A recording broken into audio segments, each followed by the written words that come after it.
નમસ્કાર, હું છું પ્રિયા અને તમે જોઈ રહ્યા છો જનતા કી જાણકારી ન્યૂઝ। નજર કરીએ આજના સમાચાર ઉપર। દામનગર ખેડૂતોને એજીઆર યોજના ટ્રેક્ટર ઘટક હેઠળ 125 ખેડૂતોને ટ્રેક્ટર, રોટાવેટર, થેચર સહિત સબસિડીયુક્ત ખેત સાધન વિતરણ કેમ્પ યોજાયો।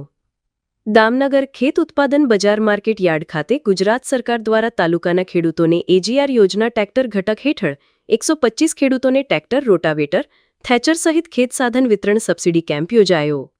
સમગ્ર લાઠી તાલુકાના અનેકો ગ્રામ્ય વિસ્તારના ખેડૂતો પોતપોતાના ખેતી વિષયક વાહનો સાથે દામનગર માર્કેટયાર્ડ પરિસરમાં ઉપસ્થિત રહ્યા હતા।